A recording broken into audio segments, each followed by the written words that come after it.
Bueno, buenos días, es un placer estar acá. Quiero agradecer al comité organizador de SAC el hecho de que me hayan invitado para charlar este tema tan lindo de multiimágenes y hoy hablando del tema de Chagas. El Chagas es una patología muy difundida en nuestra región, definitivamente, y que tiene varias etapas. Las etapas del Chagas agudo es cuando uno tiene el dosaje de Chagas positivo, el parásito puede estar en la sangre o puede estar en los tejidos, pero el paciente está con un proceso agudo, o sea, con un proceso miocardítico cuando afecta a la parte cardíaca.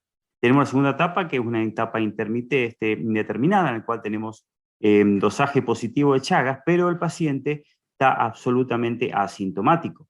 Y el Chagas crónico es cuando el paciente presenta ya signos y síntomas de compromiso miocárdico, trastornos ventriculares de la conducción o una miocardiopatía dilatada.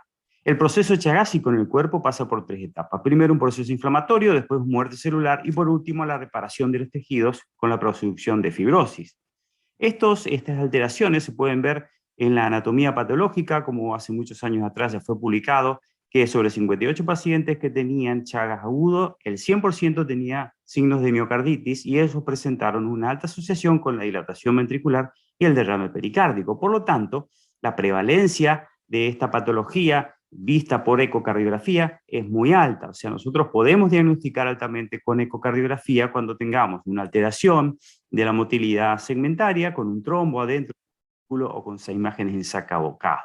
Fíjense que la prevalencia está alrededor del 20% de pacientes que tengan estas alteraciones de la motilidad, pero en las autopsias los trombos fueron mucho más frecuentes. Estaban entre el 35 y el 45%. O sea, cuando hagamos un eco y encontremos esto en un paciente que tiene Chagas positivo, debemos pensar en una cardiopatía chagásica.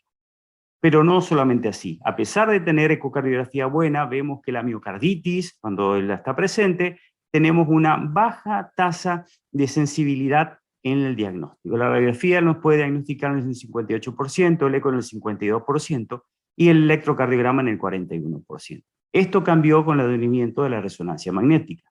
La resonancia magnética nos puede dar la posibilidad de ver sin alteración de mala ventana el derrame pericárdico, la alteración de la motilidad, dos trombos y las alteraciones segmentarias de la motilidad, que esos son muy fácilmente vistos con la resonancia. Para el diagnóstico de un proceso agudo, el paciente que está con una posible miocarditis aguda, la resonancia magnética nos ofrece la posibilidad de ver y cuantificar el edema miocárdico. Para evaluar la miocarditis por resonancia, existen los criterios de Lake-Lewis para el diagnóstico. Antes solamente el visualizar el edema con contraste con las secuencias básicas, hacíamos el diagnóstico. Ahora con las secuencias de mapping, como esa que se encuentra acá abajo, han modificado los criterios de Lake-Lewis en el año 2018 y ponemos fundamentalmente como criterios mayores y criterios menores. La visualización del edema nosotros nos da un criterio mayor. Con eso, con un criterio así ya podemos hacer el diagnóstico de miocarditis y ante la presencia de serología positiva de una miocarditis chagásica. Los criterios menores tenemos la pericarditis, como se puede observar acá, y las alteraciones de la motilidad segmentaria. Si son muy importantes, podemos ver déficit o deterioro de la función ventricular, tanto derecha como izquierda. Y con las secuencias de mapping podemos observar alteraciones miocárdicas intrínsecas. Otra de las ventajas que tiene la resonancia para visualizar son los aneurismas segmentarios. Fíjense ese pequeño aneurisma segmentario que por la ecocardiografía muchas veces no se suele observar, con la resonancia es muy fácil de hacer. Acá vemos aneurismas en la puntita, vemos este dedo de guante y la captación en la zona de la necrosis. ¿Cómo veíamos las secuencias entre dos? Simplemente viendo más claro, más blanco, el miocardio donde había edema, comparando con el miocardio más oscuro en las regiones donde no había edema. De esa forma, teníamos una sensibilidad y una especificidad para diagnosticar miocarditis aguda muy alta, todas cercanas al 100% de los estudios que fueron hechos y comparados con la autopsia. Fíjense acá la otra utilización con contraste. Hacemos la secuencia T1 y comparamos cómo el miocardio inflamado se tiñe de blanco cuando le ponemos gadolinium. ¿Por qué? Porque tiene alta esta capacidad de cooptación del territorio edematoso o con los líquidos. Fíjense, T1 sin gadolinio, T1 con gadolinio, se pone todo blanco y cuando a la diferencia, al medir la intensidad de la señal del miocardio, que es más de 2 desvíos estándar, estamos en la presencia de una miocarditis aguda. Gracias a la resonancia también hemos aprendido que el miocardio inflamado produce aumento del espesor, fíjense acá, parietal, como se observa en esta imagen. Esto también se puede observar con la ecocardiografía. O sea, esto se cuantifica perfectamente viendo el miocardio antes del contraste y después del contraste, cómo se prende, se pone blanco con el contraste por el proceso inflamatorio. Y ustedes me dirán, ¿cuánto este proceso inflamatorio dura? ¿Cuánto puede ser visualizado? Ya un estudio antiguo de Friedrich nos habla que el paciente en el día 84, este edema que puede ser visualizado con la resonancia, desaparece y desaparece absolutamente porque cuando desaparece el proceso inflamatorio, desaparece el edema. Pero también podemos observar la cardiopatía chagásica en su etapa ya más avanzada cuando tenemos los parches de curación o los parches de fibrosis. En estas secuencias tardías podemos ver que el miocardio normal es negro, y donde aparece blanco el miocardio son los parches de fibrosis. Entonces, y todos los hallazgos imagenológicos observados por la resonancia son compartidos por otras cardiopatías altamente prevalentes como la cardiopatía isquémica, las anormalidades segmentarias, los trombos apicales, la hipoquinesia ventricular o las insuficiencias valvulares. Por lo tanto, tenemos que ver cómo hacemos la diferencia entre un paciente que tiene una miocardiopatía dilatada de origen chagásica y un paciente que tiene una miocardiopatía dilatada de origen isquémico. Primero podemos empezar a ver con la perfusión. Utilizando las imágenes de perfusión miocárdica, las cardiopatías isquémicas, fíjense, van a tener alteraciones de la perfusión segmentaria. Acá pueden ver cómo está oscuro el miocardio en la cara inferior. Estas alteraciones son las zonas oscuras porque no puede llegar el contraste por las oclusiones coronarias. En los pacientes con cardiopatía dilatada, como se ve en el paciente de abajo, la perfusión coronaria es homogénea, es normal, como se observa acá. Por lo tanto, ya con la perfusión podemos ir pensando que este paciente que está dilatado con mala función ventricular es de cardiopatía isquémica porque tiene un déficit de perfusión y este que se encuentra abajo es de otro tipo de cardiopatía. Otra manera de diferenciar es con este tan conocido esquema que nos dice a nosotros si puede ser el paciente, como la primera columna, isquémico o puede ser no isquémico. Generalmente, en la primera columna se puede observar que los pacientes isquémicos tienen captación gadolinio tardío, subendocárdico o transmural, y generalmente corresponde a un territorio coronario. Pero los pacientes que tienen en cualquier otro tipo de distribución, estos pacientes se consideran no isquémicos. O sea, de esta forma, la captación, fíjense, en la columna de la derecha, la captación intramiocárdica, como se ve acá, en el medio del corazón, es la misma que tenemos acá. O cuando vemos en este segmento del ventrículo que es epicárdico, esa captación es la que tenemos acá. En ambos casos, la miocarditis es el diagnóstico a tener en cuenta con estos pacientes. Pero definitivamente, están en la columna de la derecha, es una patología no isquémica, cardiopatía no isquémica. La forma indeterminada es el problema. En estos pacientes lo más importante es ver el pronóstico y la clasificación. Acuérdense que la forma indeterminada tienen serología positiva, pueden tener biopsia positiva o pueden encontrarse el parásito en la sangre. Pero estos pacientes están asintomáticos y sin daño estructural miocárdico. En estos pacientes lo que hay que saber es el pronóstico. ¿Por qué? Porque se ha visto, primero, la gran cantidad de pacientes. Estos pacientes, cuando tienen Chagas positivo, 2/3 partes de estos pacientes están en la etapa indeterminada. Pero a su vez, estos pacientes van a tener un índice de progresión a la etapa típica de miocardiopatía dilatada entre el 1.8 al 5% por año. Por lo tanto, hay que ver qué pasa con estos pacientes.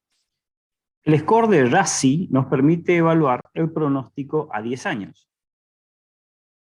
Cuando más alto es el score, peor el pronóstico. El doctor Rochite, utilizando el score de RASI para evaluar la progresión de estos pacientes y el pronóstico, pudo hacer un estudio sobre 39 pacientes con resonancia magnética. Y ahí pudo dividir en dos patologías, los indeterminados y los Chagas que estaban ya realmente con la cardiopatía chagásica.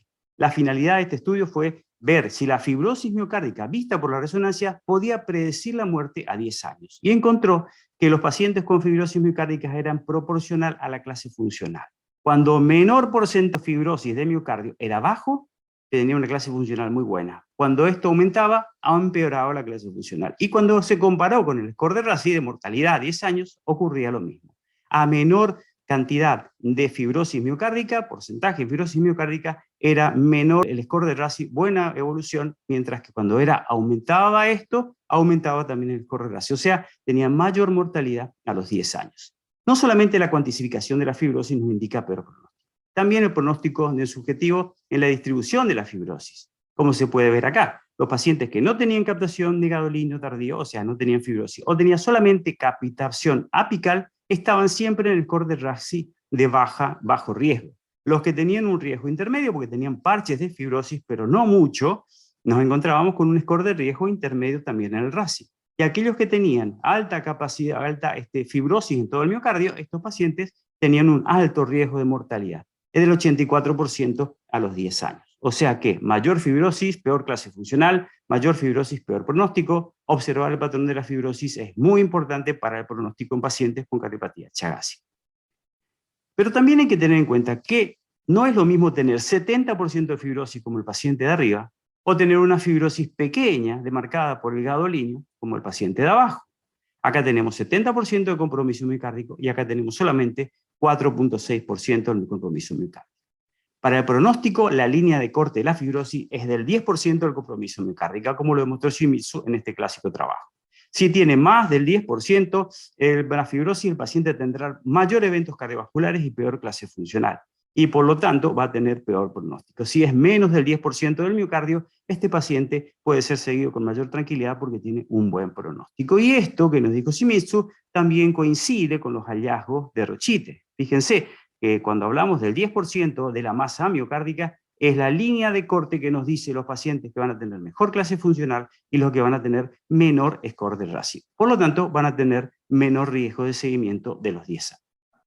Si bien en la motilidad ventricular una buena correlación del eco con la resonancia, no ocurre lo mismo con el strain y la resonancia.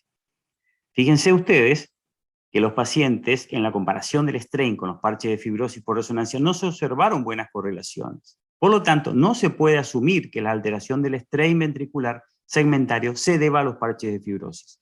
De igual manera, no podemos asumir que donde existe un parche de fibrosis va a estar alterado el strain parietal. El deterioro de la fracción de eyección del ventrículo derecho es un hallazgo frecuente en la enfermedad de Chagas, pero generalmente unido también a un deterioro de la fracción de eyección del ventrículo izquierdo. En la forma indeterminada, aumentan los pacientes que tienen una función sistólica conservada, fíjense acá, 50% los llevan a estar conservada, dándole de por sí un mejor pronóstico, pero en la forma aumenta también el deterioro de la función del ventrículo derecho, al 14%. Para evaluar la función del ventrículo derecho, el eco es el primer estudio sin dudas. Pero ¿cuál de las técnicas ecocardiográficas resulta la más precisa para estudiarla? Para tener esta duda, el Hospital Johns Hopkins evaluó el deterioro de la fracción de eyección del ventrículo derecho con resonancia magnética y comparó con las diferentes técnicas ecocardiográficas para medirlas.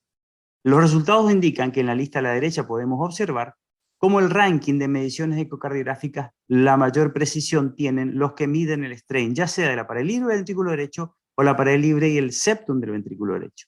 Las tres técnicas más precisas fueron estas, más la fracción de acortamiento del ventrículo derecho. Fíjense que el TAPSE está prácticamente en el séptimo lugar. Prácticamente es muy poca correlación con la buena o la mala función medida por resonancia magnética. El eco, entonces, llegamos a la conclusión que en la enfermedad de Chagas es el primer método de elección, pero se puede utilizar la resonancia magnética para el diagnóstico de miocarditis aguda, para la función ventricular y seguimiento. Cuando cae pequeños cambios de la fracción de eyección, tenemos que llevarles el apunte, porque la resonancia es muy precisa para esos cambios, y después para evaluar la cicatriz después del evento agudo. Por lo tanto, en la etapa aguda, la resonancia es imprescindible para el diagnóstico de miocarditis chagásica aguda. En la etapa indeterminada, para el seguimiento y aparición de la insuficiencia cardíaca y deterioro de la función biventricular. Y en la etapa crónica nosotros podemos evaluar con la resonancia la fibrosis, las patentes de distribución y para hacer los diagnósticos diferenciales con la cardiopatía isquémica, que es la principal. Muchas gracias por su atención.